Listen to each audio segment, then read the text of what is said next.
I was told my attitude and tone were the problems when I mentioned one of our members was accused of sexual assault. They told me to spin the situation positively.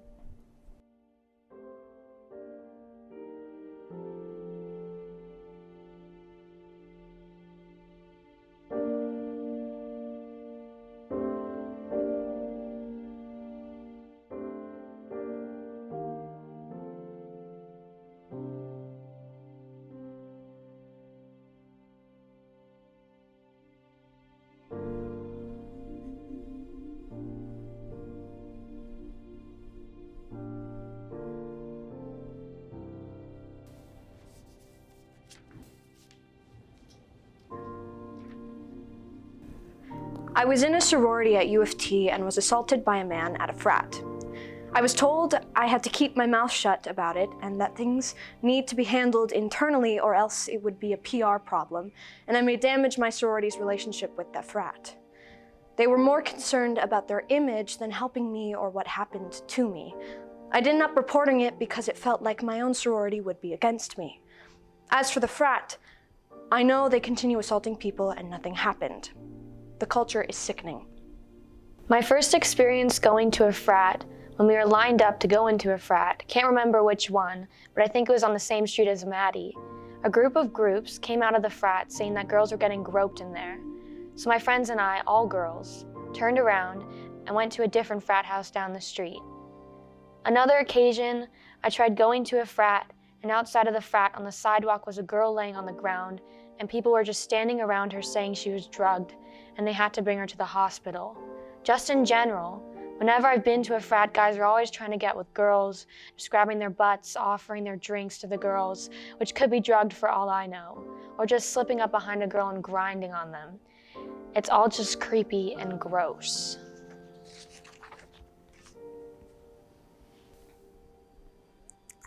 My sorority took more than a year to get rid of a sexual assaulter. Even then, she wasn't removed by the sorority, but left because of personal circumstances. She stayed for long enough that there was a second incident in which she sexually assaulted someone.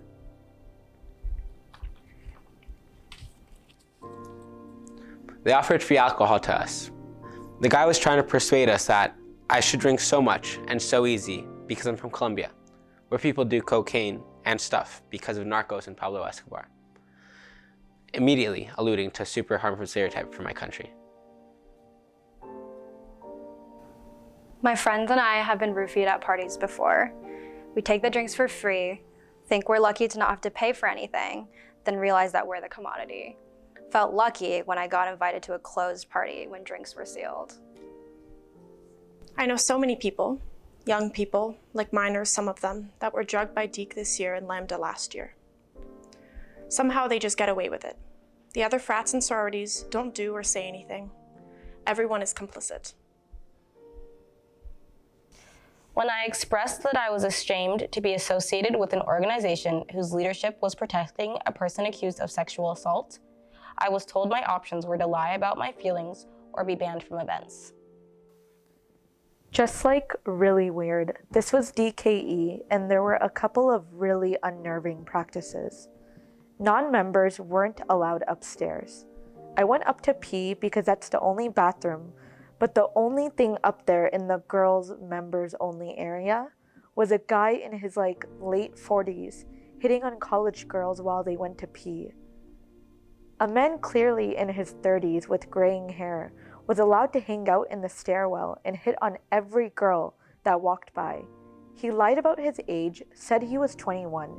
He wasn't, and it was clear. Everyone avoided him, but he was just allowed to stay there, making everyone uncomfortable. I got handed a drink that was very much not smelling right. I don't know of anyone that got drugged at that party, but that was definitely not straight alcohol. Unsolicited nudes and unwanted touching from frat boys and general mean girl behavior from sorority girls. I read this in a varsity article about DKE at UofT. Quote, sometimes described as the quote-unquote white football frat, Yale and Toronto both host chapter houses of the DKE fraternity. Toronto's chapter is no stranger to controversy. In 2001, 4 women accused members of assaulting them at a frat party, and in 2008, a police raid turned up $125,000 in drugs from their building. In 2010, Yale's DKE was banned for 5 years due to inappropriate initiation chants, including, quote, "no means yes, and yes means anal," quote, "fucking sluts," and quote, "I fuck dead women and fill them with my semen."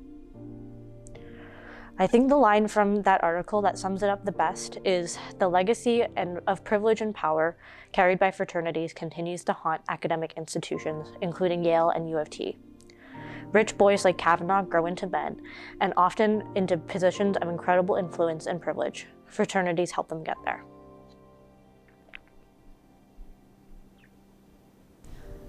The first frat I went to last year, I got drugged. It was my first party in my first week of my first year of university. I still can't remember most of that night. It was terrifying. I've been to frat parties since then, and it's been fine, and I know that this kind of thing happens lots of places, so I always feel guilty about telling this story, as if people will think I'm trying to shift the blame or shame frat guys. But I've never felt comfortable in a frat since, honestly, and I hate having to tell my friends that, so I just go anyway. I am one of the only non-white girls in my sorority, and I felt pushed into my inclusion role, and I am so burdened by asking and begging and strategizing with these girls to not be racist and classist pieces of shit, but they don't even realize the level of entitlement they hold, and it is literally so heavy on my shoulders.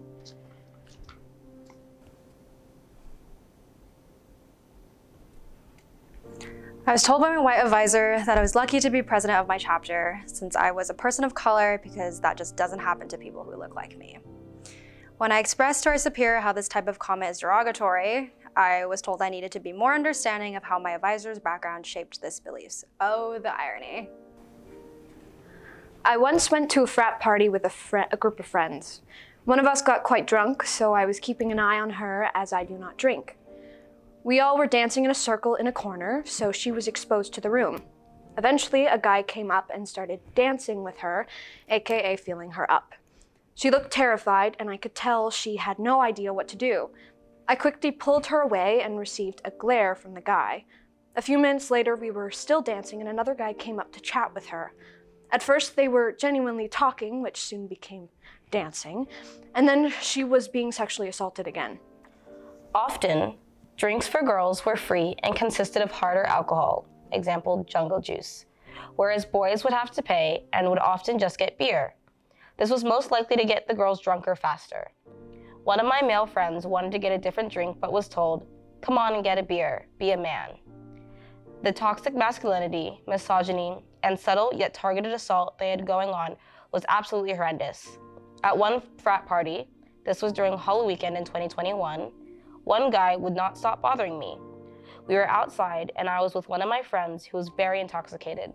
He kept talking to me and trying to get me away from my friend, even when I told him no. He did this multiple times, even when I said I wasn't interested. He said he didn't want anything from me, just wanted to talk, while invading my personal space. At another frat party, my friends were roofied. When first I joined, I was forced to sign a contract in which I waived my right of action against my sorority. If I were to ever came forward about anything that would tarnish the name, I'll be in legal trouble. In our sorority bylaws, it states that we cannot slander any member or organization of Greek life community to any internal or external party, as we're not to actively or passively hinder the public relations of the community, and that includes coming forward with an assault. Was fingered when kissing a guy, but I never gave him permission and felt extremely unclean afterwards.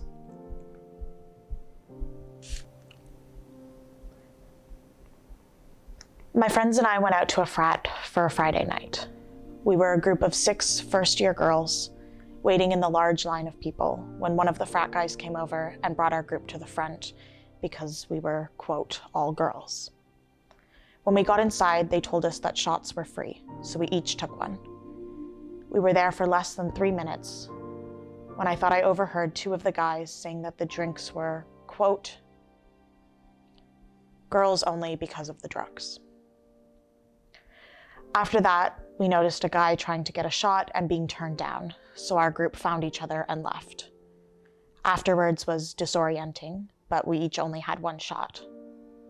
I know this night was traumatic for a lot of people, as there were others who were impacted by the frats' crimes in various ways. I'm deeply hurt that nights like these at UofT are regular occurrences, and that there's no reliable system to hold these frats accountable for their repeated violence.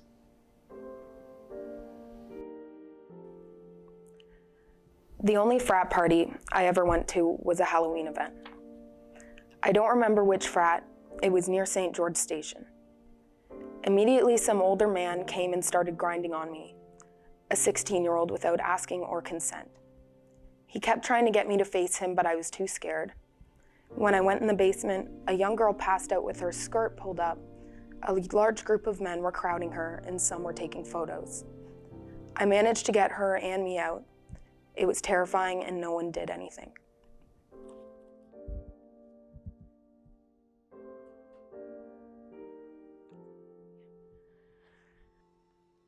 In my first year, I heard about this frat rape list, that they made a list of women and girls that come to parties they saw on campus that they wanted to rape. I never saw it, but I know some people who did see it. It honestly makes my stomach turn. Who the hell would ever do that, and why would you want to be involved in that? It's so messed up and scary. The Fiji boys feel so entitled to women that they have a policy where the higher-ranking frat brothers can prevent a lower-ranking member from romantically pursuing women they themselves want to pursue at the drop of a hat. The good women belong to the higher-ranking frat guys who feel entitled to them sexually. I was in a sorority during my first year of university, and I can honestly say that leaving it was one of the best decisions I ever made. When I look back on it as someone who's graduated from UofT, sorority life is really for a certain type of person. Being someone who is a person of color and part of a religious minority group, I was already wary of being able to fit into that space. But like most other first years, I was lonely and I wanted to find a community. I had originally been approached by a member of the sorority, and I look back on it, I think the better word is poached. They look for students that fit their brand, or the brand they're trying to create. I went to one frat party, got physically molested by a frat boy, and saw how fragile the notion of sisterhood is in an institution built on it. I ended up leaving before committing, mostly because the $300 a month dues was absolutely ridiculous, and I felt like I was in a very long and exhausted version of Get Out. Never walking on Madison again, and happy to note that real inclusion and friendship can be found outside of those spaces. It might just take a tiny bit longer, but it's totally worth it. I lost my group of friends for a minute and went to look for them in the basement where one guy groped me. I brushed it off as it was probably an accident, it's just so crowded.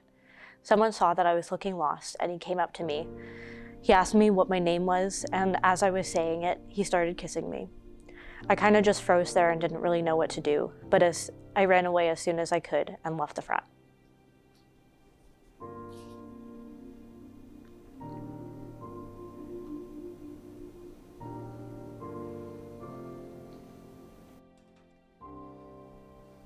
I was raped in a frat at UofT. I could hear people outside the room it was happening in. I called for help, and no one came. I know they could hear me, but they just let it happen.